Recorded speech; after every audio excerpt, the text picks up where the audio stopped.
Town Bank Mortgage, NMLS number 512138, is an equal housing lender. This podcast is for informational purposes only. And now, the man born with a 5 o'clock shadow and with the NMLS number 2028-201. He is a gentleman. He is a scholar. He is Tyler Crawley. Well, I got some good news for you. Rates, well, the 10-year was unchanged for the day, which is pretty great considering at one point it was above 4.3%.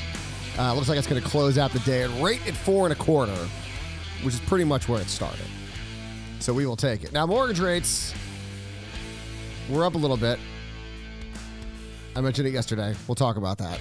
But we do have a lot to get to here on the final show of the week. It is the Thursday edition of Wilmington Mortgage. I am the aforementioned host of this podcast, Tyler Crawley, of course, loan officer at Town Bank Mortgage right here, Wilmington, North Carolina, where we break down the top stories impacting mortgage rates every single weekday, assuming my voice holds up, which it feels pretty good right now. I feel like, I guess, what is this? This would be, I'm coming up on the fourth week, maybe? Yeah, it might have been like 4 weeks. I think I finally, maybe three full weeks. I think 3 full weeks. I'm finally fully recovered from this horrible, horrible thing, whatever it was. All right. So as I mentioned, the 10-year, really no movement when all is said and done. Like I said, a little bit jump. End of the day, pretty much where it started.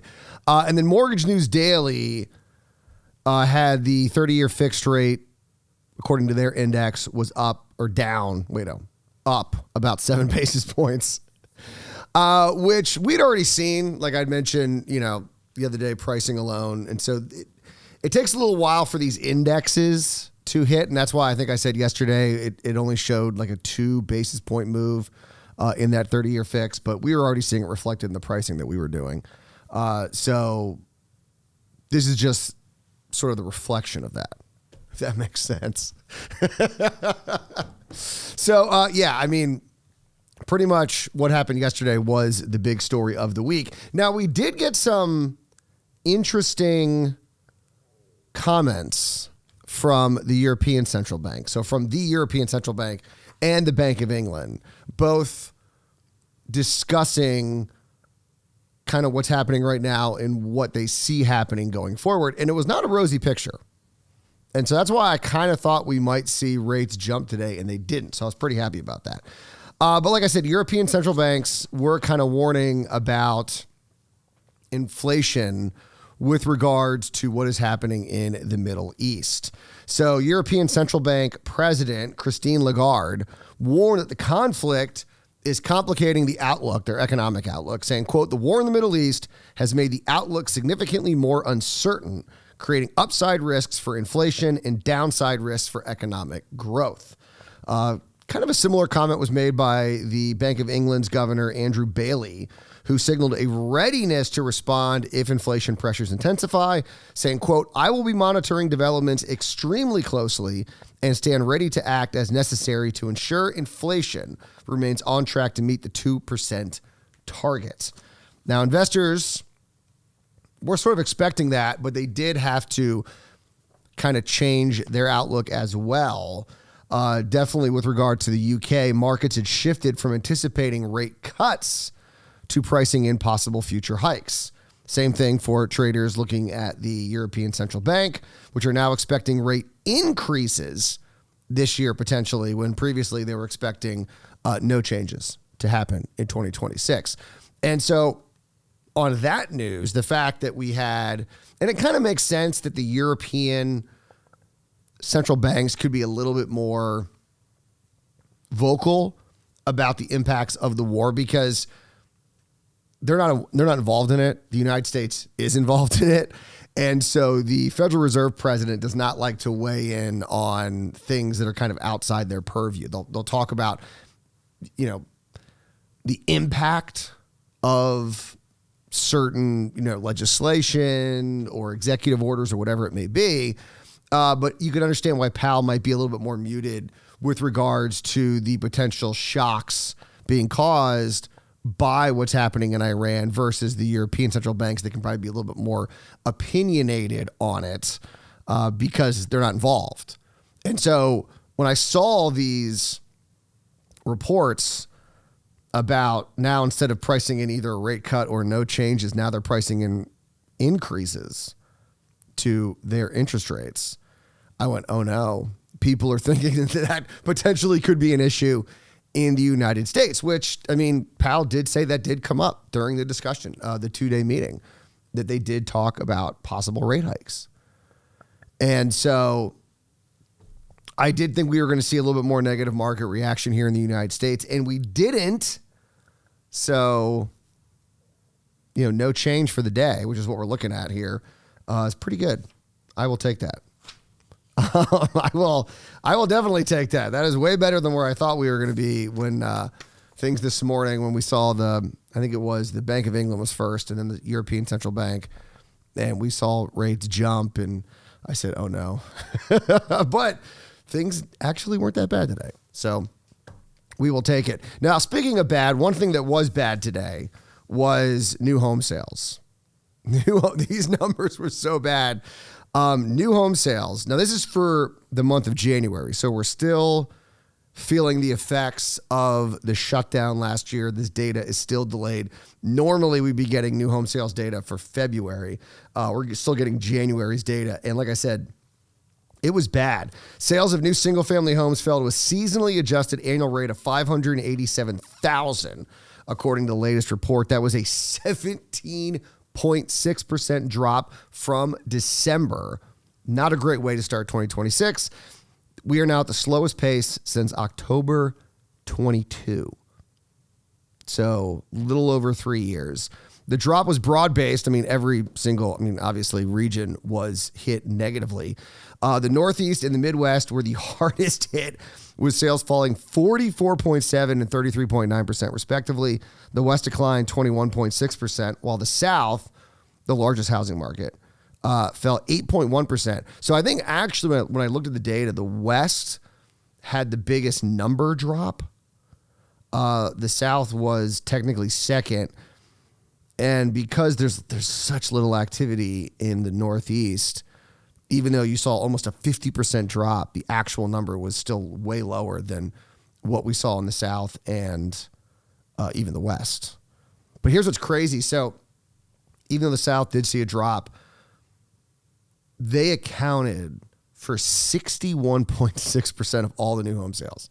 So of all the home sales, new home sales happening in the country, 61%, almost 62% are happening in the South. Just to give you an idea of what's happening. Supply dynamics shifted, not surprisingly. However, interestingly enough, total inventory actually edged down, which, if you can see that sales are slowing, you could see maybe, and we've known this for a while, right? There's been this sort of major slowdown in existing home sales. Builders have obviously seen that with regards to affordability concerns. So we actually saw total inventory edge down 0.4% in January from December. But month supply, which is the metric that everyone uses, surged to 9.7 months. That was a 21% jump from December and is the highest level since October 22. So kind of makes sense. And then also not surprising, home prices move lower. Median sales price for a new home fell to $400,500 in January.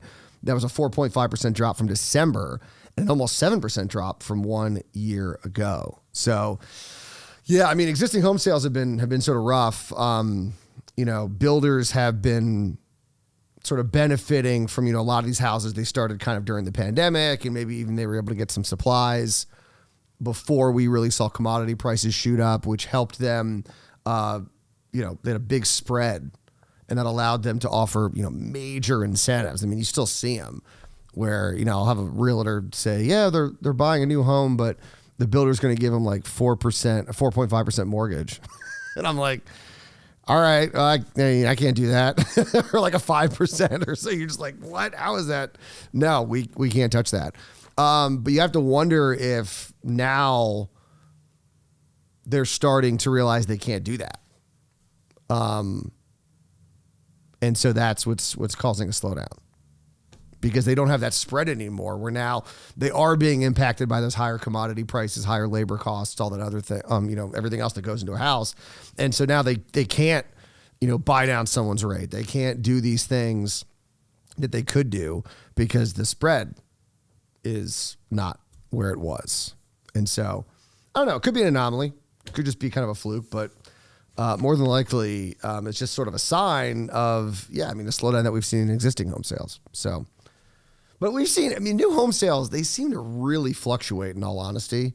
I was going back and looking. Like 1 month will jump 20%, next month it falls 12%. So you do see a little bit more volatility with the new home sales. All right, before we go, did want to touch on Nick Timiraos, who's been doing a lot of writing recently. We've talked about him a lot here on the program. I'm a big fan of his. He had a piece over at the Wall Street Journal in which he noted something kind of funny, which is that Donald Trump doesn't like Jerome Powell. He constantly is attacking him. That's what he does. But what's funny is it's like your all-time backfires, where Trump wanted Powell out, would have been better off not saying anything, because now, Timiraos writes, Powell might actually stay on the board longer because of this whole mess. And we talked about that yesterday. He mentioned this during the press conference. At the news conference, Powell said he had no intention of leaving the board until a Justice Department investigation of him is, quote, well and truly over, with transparency and finality. Now, Powell's term as chair ends May 15th, but he can technically stay on the board after that, because he is separately confirmed to a 14-year term that runs out in early 2028. Now, not surprisingly, most Fed chairs, when they end their chairmanship, they leave the board as well. But Powell noted that he's not going anywhere until this investigation is over. So if they are somehow able to nominate and confirm Warsh, despite Tillis saying he's not going to do anything until the investigation to Powell's over, if they're somehow able to find a way around that, get Warsh confirmed, Powell's basically saying he's not leaving the board.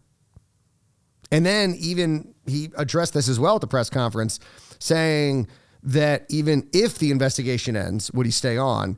And he said he hadn't made up his mind. He suggested that the decision wasn't personal. Instead, he would focus on doing, quote, what I think is best for the institution and for the people we serve.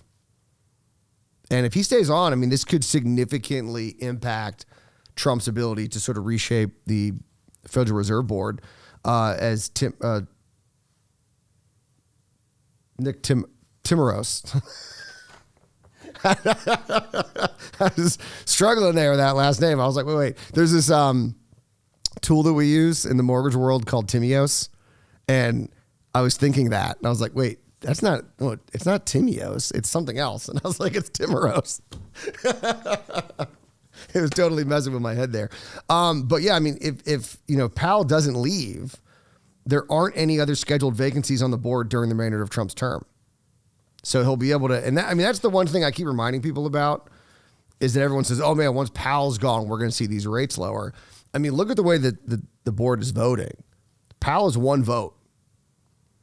The board is probably even a little bit more restrictive than Powell. And so just removing Powell doesn't necessarily mean that we're actually going to see any real change, because you still have 11 other votes. And the last meeting, there's only one dissent. Stephen Mirren was the only dissent, saying he wanted to cut rates. So it wasn't like you got a 5-4, or I should say a 6-5 vote where, oh man, you're going to flip that, and now all of a sudden we're going to see rate cuts. Only one person voted for a rate cut at the last meeting. And then, of course, Trump not wanting to back down today, telling reporters about Powell, saying, quote, he's under investigation because he is building a building for hundreds of millions of dollars more than its supposed cost. Now I know it's gross incompetence because I happen to think he's grossly incompetent. Today, certainly he should be lowering interest rates. Certainly, who would not lower them? But he's stubborn and he's got Trump derangement syndrome. So Trump does not seem to be backing down and telling Jeanine Pirro, who's the U.S. attorney going after Powell, to pull back. And instead of saying, yeah, keep going forward. But the more they double down, the more likely Powell is not to leave the board. So it's kind of like your all-time backfire, where it's like if they hadn't done anything, Powell would have just probably, you never know, would have just exited stage left, as most Fed chairs do when their term's up. But Powell's like, no, I'm not doing that. So we will see. Something to think about as we go into the weekend. All right. A little bit over my time, but it's okay. We had a lot to get to. It was central bank week. It was Federal Reserve week. It was a whole lot going on. But you guys enjoy your weekend. We'll be back here Monday morning for another edition. Or no. Yeah, no, I'm going to post it Monday. Yeah, I got a new episode of Cape Fear Report. I'm actually recording it tomorrow, and it'll be up Monday morning. It'll be in my newsletter. So check it out. But I'll talk to you again for Wilmington Mortgage on Monday night. So you guys enjoy your weekend. And remember, as always, do not wait to buy real estate. You buy real estate and wait.